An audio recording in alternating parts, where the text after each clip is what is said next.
श्री स्वामी समर्थ. जय जय स्वामी समर्थ. दरवर्षी माघ महिन्यातील कृष्ण पक्षातील चतुर्दशीला महाशिवरात्री साजरी केली जाते. यावर्षी पंचांगानुसार महाशिवरात्री फाल्गुन कृष्ण चतुर्दशी 26 फेब्रुवारी रोजी सकाळी 11:08 ते 27 फेब्रुवारी सकाळी 8:54 पर्यंत आहे. पूजा मुहूर्त पाहिले तर महाशिवरात्री बुधवारी 26 फेब्रुवारीला साजरी करण्यात येत आहे. महाशिवरात्रीचे उपवास आणि पूजा ही 26 फेब्रुवारी या दिवशीच होईल. आपण वर्षभरात जितके काही सोमवार करतो किंवा महादेवाची जी काही व्रत वैकल्ये वर्षभरात करतो त्या सगळ्या व्रताचं पुण्य आपल्याला फक्त एका महाशिवरात्रीचं व्रत केल्याने मिळतं. त्यामुळे प्रत्येकानेच महाशिवरात्रीचं व्रत आवर्जून करावे. ज्या मुलींचा विवाह होण्यामध्ये अडचण येत आहे त्यांनी देखील महाशिवरात्रीचं व्रत करावं. त्यामुळे त्यांना त्यांच्या मनासारखा जोडीदार मिळू शकतो. तसेच सौभाग्यवती महिलांनी हे व्रत केल्यास सौभाग्य अखंड राहतं अशी मान्यता आहे. 26 फेब्रुवारी रोजी महाशिवरात्रीचं व्रत करणाऱ्यांनी गुरुवारी 27 फेब्रुवारी रोजी उपवास सोडावा. महाशिवरात्रीचा उपवास सोडण्याची वेळ सकाळी 6:48 ते 8:54 आहे. या काळात तुम्ही उपवास सोडून उपवास पूर्ण करू शकता. महाशिवरात्रीचे व्रत लहान मुलं, स्त्रिया, पुरुष घरातील सर्वांनीच केले पाहिजे. आता महाशिवरात्रीच्या उपवासाचे कोणते नियम आहेत ते आपण पाहणार आहोत. पहिला नियम, महाशिवरात्री उपवासाच्या दिवशी सकाळी लवकर उठून पाण्यात काळे तीळ टाकून आंघोळ करावी. शक्य असल्यास गंगा स्नान करावे किंवा आंघोळीच्या पाण्यात गंगाजल मिक्स करून देखील तुम्ही आंघोळ करू शकता. दुसरा नियम, उपवासाचे इच्छित फळ मिळण्यासाठी उपवासाच्या दिवशी शक्यतो फलाहार करूनच उपवास पकडावा. परंतु ज्यांना काही कारणास्तव फलाहार व उपवास करायचा नसेल तर ते फराळ करू शकतात. पण पांढरे मीठ वापरण्याऐवजी सैंधव मीठ वापरले असे सांगितले जाते. शेवटी उपवास हा आपल्या श्रद्धा आणि भक्तीवर असते.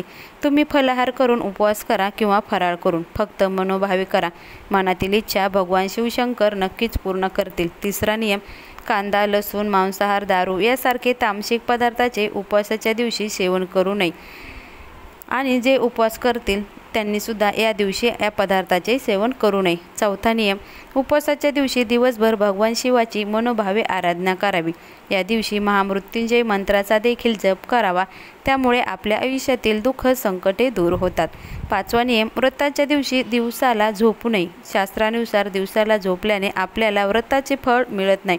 पण ज्यांना काही शारीरिक त्रास असेल ते झोपू शकतात. सहावा नियम, महाशिवरात्रीचे व्रत काही जण निर्जला म्हणजेच काही खाता न पिता केवळ पाण्यावर किंवा काही जण फलाहार तर काही फराळ करून करत असतात. आपल्या इच्छे शक्तीनुसार तुम्ही शारीरिक क्षमतेनुसार हे व्रत करावे. दुसऱ्यांचा हेवा करून व्रत करू नका. सातवा नियम, जर फराळ करून व्रत करत असाल तर साध्या मिठाऐवजी सैंधव मिठाचा वापर करावा. आठवा नियम, उपवासाच्या दिवशी ब्रह्मचर्याचं पालन करावे. शरीर आणि मनाची शुद्धता राखून ठेवावी. म्हणूनच स्त्री पुरुष दोघांनीही ब्रह्मचर्याचे पालन करावे. नववा नियम, उपवासाच्या दिवशी कोणाशीही भांडण तंटा करू नये. कोणाची निंदा करू नये. खोटे बोलून दुसऱ्याचे मन दुखावू नये. आपले आचरण केवळ सात्विक ठेवावे. 10वा नियम, शिवपुराणात महाशिवरात्रीच्या दिवशी रात्री जागरण करण्यास अतिशय महत्त्व आहे. काही ठिकाणी रात्री जागरण करून भगवान शिवाची पूजा मंत्र जप केला जातो. त्यामुळे या व्रताचे फळ दुप्पट मिळते अशी मान्यता आहे. ते केवळ आपल्या श्रद्धेवर अवलंबून असते. 11 नियम, उपवासाच्या दिवशी सकाळी व्रत सोडावे आणि त्यासाठी सात्विक अन्नपदार्थ नक्कीच घ्यावे. 12वा नियम, ज्या स्त्रियांना मासिक पाळी आले असेल त्यांनी व्रत करा. केवळ फक्त पूजा करू नये. मनापासून श्रद्धेनं व्रत केल्यास पूजा न करता देखील तुम्हाला व्रताचे फळ हे मिळू शकते. 13वा नियम, गरोदर आणि स्तनपान करणाऱ्या स्त्रियांनी शक्य असेल तर उपवास करावा. नाहीतर केवळ भगवान शंकराची पूजाविधी आणि मंत्र जप केला तरीही चालेल. 14वा नियम, महाशिवरात्रीला काही ठिकाणी भगर हा पदार्थ खाल्ला जातो. परंतु काही भागामध्ये मान्यता आहे की सोमवारच्या उपवासाला भगर खाऊ नये. आमच्याकडे देखील सोमवार आणि महाशिवरात्रीला भगर खाल्ली जात नाही. तुम्ही देखील महाशिवरात्रीला भगर खाऊ नका. परंतु तुमच्याकडे खात असतील तर तुम्ही खाऊ शकता. 15वा नियम, शक्यतो सोमवारी किंवा महाशिवरात्रीला स्त्रियांनी केस धुवू नये. धुवायचे असतील तर आधीच्या दिवशी धुवावे. 16वा नियम, यश, समृद्धी, शांती आणि शांतता मिळवण्यासाठी भगवान शिवाला बेलपत्र, धतुऱ्याचे फळ, कच्चे तांदूळ, दूध, दही, चंदन, तूप, पाणी, भांग, ऊस अर्पण करावे. या व्यतिरिक्त दुधापासून बनवलेल्या मिठाई, बर्फी, पेढा आणि खीर यासारखे पदार्थही भगवान शिवाला अर्पण केले जातात। तसेच पार्वतीला शृंगाराचे साहित्य अर्पण करा।